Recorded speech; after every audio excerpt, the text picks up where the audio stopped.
Well, the issue of alcohol consumption and sometimes abuse is always a sensitive matter. It becomes even more critical during this pandemic when more people are forced to stay at home, not only to promote social distancing, but also because of a damaged economy.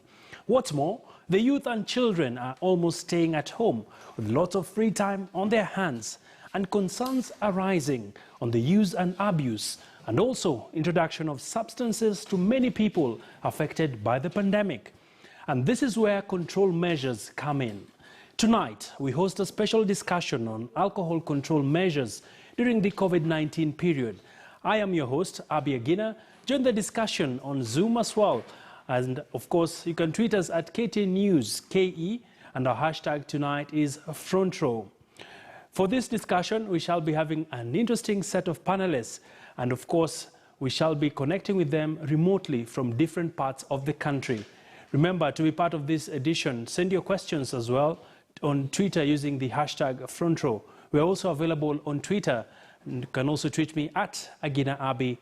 Well, here now are our panelists for this conversation. Starting us off is Victor Okioma, who is the CEO of the national, that is NACADA, and that is the National Campaign Against Alcohol and Drug Abuse Authority. He has previously served as the Secretary for Rehabilitation and Reintegration, State Department of Correction Services, Ministry of State, Interior and Coordination of National Government. He has also served as Secretary of the National Administration, State Department for Interior Ministry, and of course, that is under the national government. Our next guest is Henry Ochieng. He is the Chief Executive Officer of the Kenya Alliance of Resident Associations. He is a member of various consumer-based organizations and has experience working with resident associations and other community-based organizations to promote effective engagement. Thirdly, we have Benjamin Gashishio, who is the County Secretary of Nyeri County and Liquor and Licensing Board. He's also the coordinator of the Counter-Terrorism Devolution Department at the Kenya National Counter-Terrorism Center. Previously an administrative officer in the Kenya Police Department, he rose to the post of Deputy County Commissioner and Senior Deputy Secretary in the Ministry of Internal Security. And lastly, we have Peter Moya, who is a trustee. And Peter Moya is from the bar and business consultant world, and he has worked with Bazik Solutions. Currently, he's a trustee of PERAC, having previously served as the former national chairman of PERAC from 2015 to 2019. He founded PERAC with other members in 2004 and served as Nairobi region chairman from 2006 to 2015. He has been the director of Buffet Park, Guava Bar, and Tamasha at Birmingham from 1999 to 2016. A warm welcome to all our viewers joining us. Of course, we shall be having a very enlightening discussion this evening. And we have a very interesting set of panelists. And just to kickstart this discussion this evening, my first question to all of the panelists who will be giving their responses within a minute or two. I just want to get your position, especially on what is the current state of alcoholism in the country in light of the coronavirus pandemic. Let me start off with Victor, Mr. Victor Kioma. Thank you very much for the opportunity to speak to Kenyans on this subject, which for us in the authority we consider very important. Generally speaking, as a country, I think we have a concern on the drug situation in the country. As an authority, we are mandated to carry out survey on the preference of drug and substance abuse, and from the surveys that we have carried out, I would say between 2016 and 2017, I can say without fear of contradiction that we have a serious challenge that we need to address. If you talk about the general population, you would find that the preference we have established is around 12.2% for people who are on current use of alcohol and drug, and that is really an issue of concern.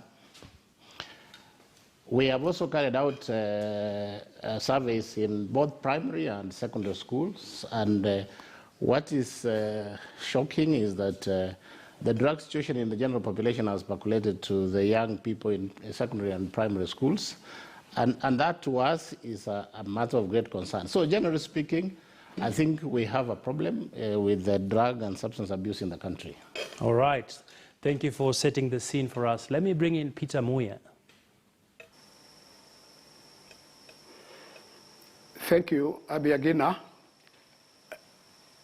Let me correct from the very beginning. My name is Patrick. All it's right. not Peter. My apologies, Mr. Okay. Patrick Moya. Thank you. I'm from Perak, Pubs, Entertainment, Restaurant Association of Kenya. Is a business management organization bringing together players in the bars, restaurant, and entertainment industry.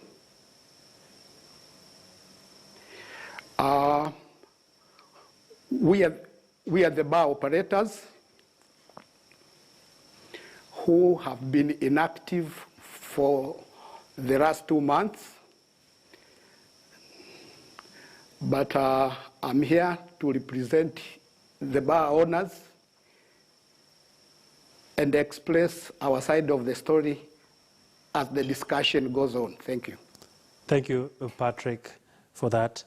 And let me take it over to our next guest, and that is, of course, a gentleman who is from Kara, just to walk us through what has been your assessment so far in regards to the COVID-19 and how has it impacted on alcoholism in neighborhoods? Thank you very much. Like you've heard, I'm Henry Cheng from Kara. That's the Kenya Alliance of Resident Association. And we look at aspect of residents at their neighborhood level to try and see how they can be able to engage on issues of service delivery. And in regards to issue of alcoholism, we definitely have seen an impact in regard to COVID, because as you may realize, more and more people are now moving to residential areas to do the drinking of alcohol. As Kara, we have seen an upsurge in terms of complaints of people who are using their residential facilities to carry out parties, to carry out drinking activities. And this definitely has had an impact, a negative impact, so to speak, on the neighbors. So we can say that there's been an increase on drinking activities at residential level, and we need to address this in a very concerted way, so that we don't end up addressing the issue of closing the bars, but yet at the same time transferring the problem to residential areas. So that is a concern, and we definitely are looking towards discussing and coming up with a sustainable solution that will make sure that everybody's right is observed and nobody's right is being infringed on as a result of the current situation. Thank you, Mr. Cheng. Let me bring in Mr. Benjamin Gashishio, hope I pronounce it right, from Nyeri. Perhaps just what has been the situation like in the counties? Very much, Mr. Abu Gina. Yes, after the order, the public order that was given by His Excellency the President, yeah. We have seen that the normal lifestyles in society has been disrupted. Sure. But that has not stopped people from drinking. What is actually happening is that we feel that demand for alcohol has gone up, but you can see in the supermarkets, people queuing and buying beer and going to take it at home. Some people have converted motor vehicles into drinking dens. Some people have been caught drinking in forests. Some people have been caught drinking behind closed doors. The danger is that we are worried that you see a lot of youth drunk, but you don't know where they are drinking. So what has changed is the mood and the normal social behavior. But behind the scenes, alcoholism, as Mr. Okioma has said, to us is still a very serious problem. Thank you, Mr. Benjamin. And of course, gentlemen, we will definitely be getting some feedback as well on our Zoom platform.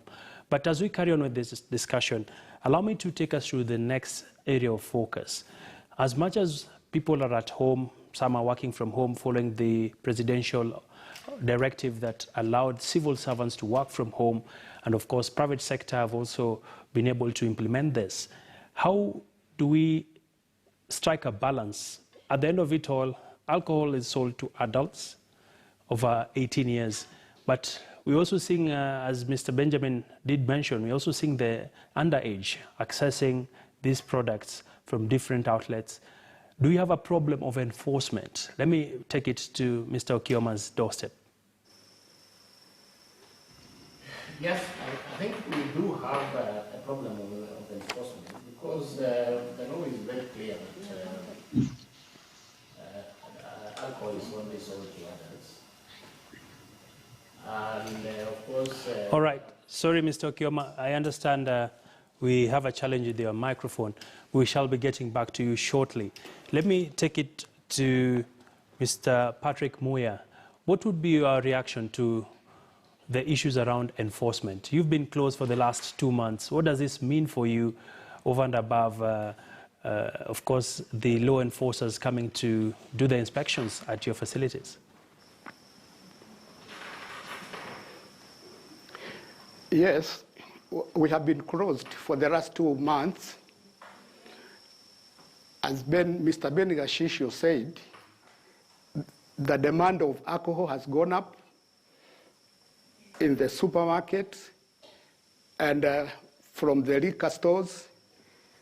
But the fact is the destination of that alcohol, a good part of it ends up in people's homes. So in as far as access of that alcohol to underage is concerned, I'm not properly positioned to comment on that because it's actually something that is happening within the homestead. Okay. It's not happening in our establishments. All right. Where we have rules governing. Okay. I understand we have Mr. Okioma back. Do we have him back? All right, we shall be getting to him shortly. But let me rope in, of course, Mr. Henry Ochieng. What's your take on this unusual demand for alcohol? Is it that during times of uncertainty in an economy or in a country, people get solace in the bottle? Thank you very much. Maybe before I go to that, I just want to talk briefly about enforcement. Yes. And I want to really say that there's certainly a problem in terms of enforcement. Just a quick statistic is that in Nairobi alone, for instance, we have about 12,000 bars operating. And within the CBD, we have 2,000 bars operating within the CBD. And out of that, only about 700 have proper licensing. That means that we have more than 1,000 plus bars that are operating within the CBD, and yet they have not been properly licensed. And that speaks to the aspect of what is the process of licensing and how do we ensure that we have proper enforcement mechanism in place. So the county government and other agencies responsible for enforcement, I think, needs to do a little bit more to ensure that the laws are being followed and we don't have bars operating where they're not supposed to operate.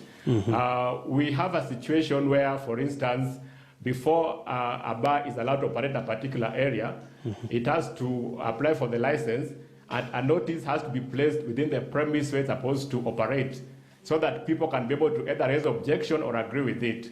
But that rarely happens. We have people within the bar business who we think are colluding with some people within the county government to obtain licenses in unprocedural ways. So that has resulted to bars coming up in all corners of the country. And of course, we also have inspectors who are not perhaps doing the inspection work in an effective way. We expect that, for instance, we should have on a regular basis people employed by the county government, the inspectors, making impromptu visits in residential areas, in commercial areas, to confirm if the bars that are operating are actually properly registered. But this doesn't happen, or if it happens, then the people who make those visits are actually compromised. So enforcement is a problem and can actually be blamed for the kind of situation that we have. And what you're asking in terms of the increase in terms of alcohol consumption, yes, we have people now buying alcohol and taking to their homes, drinking from their homes. And I think it's because people find themselves with a lot of time in their hands. They want to keep themselves busy, and those want to just make sure that they deal with the kind of stress that they have.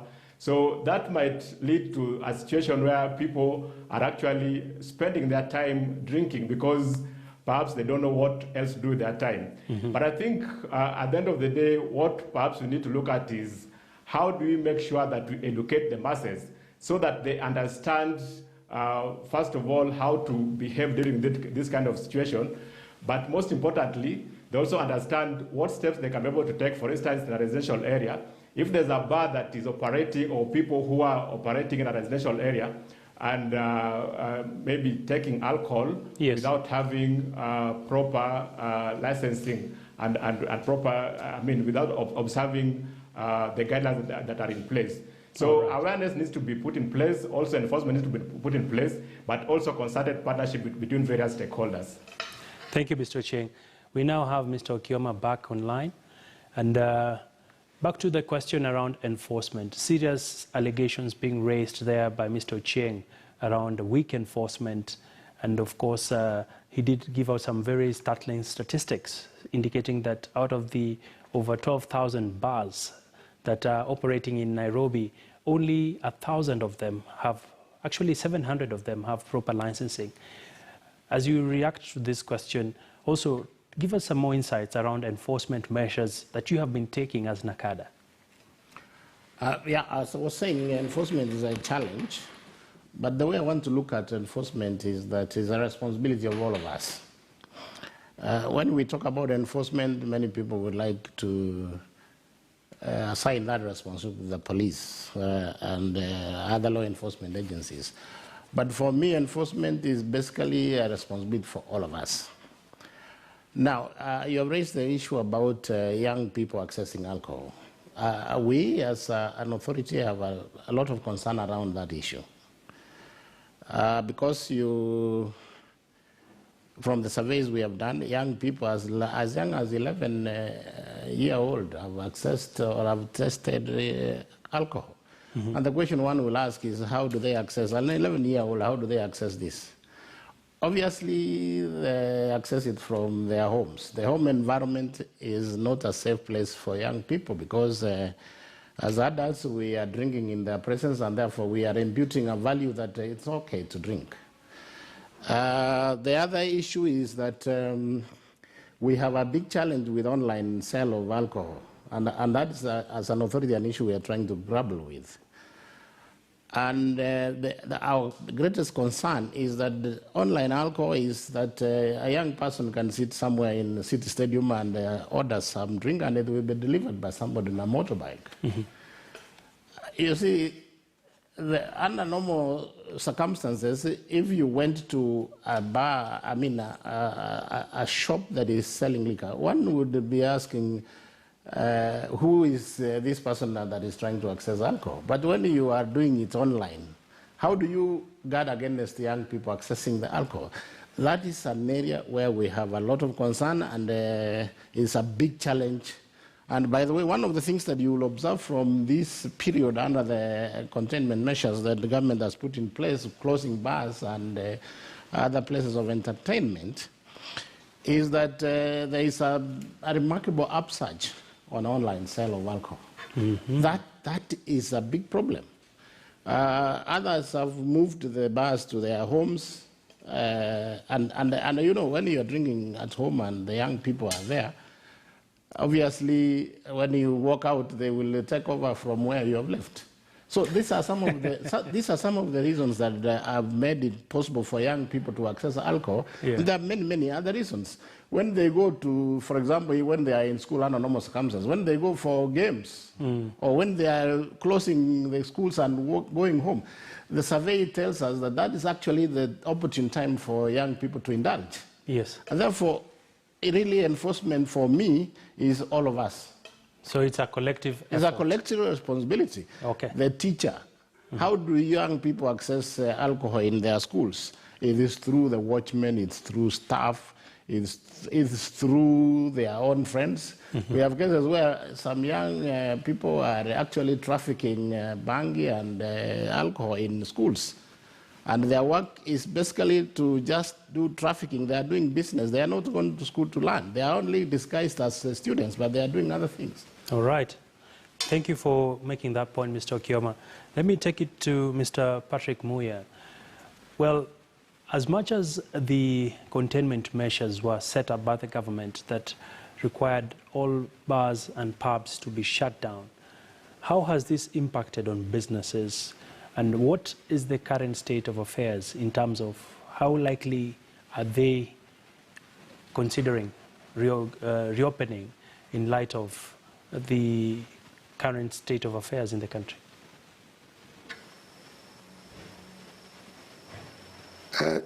Thank you.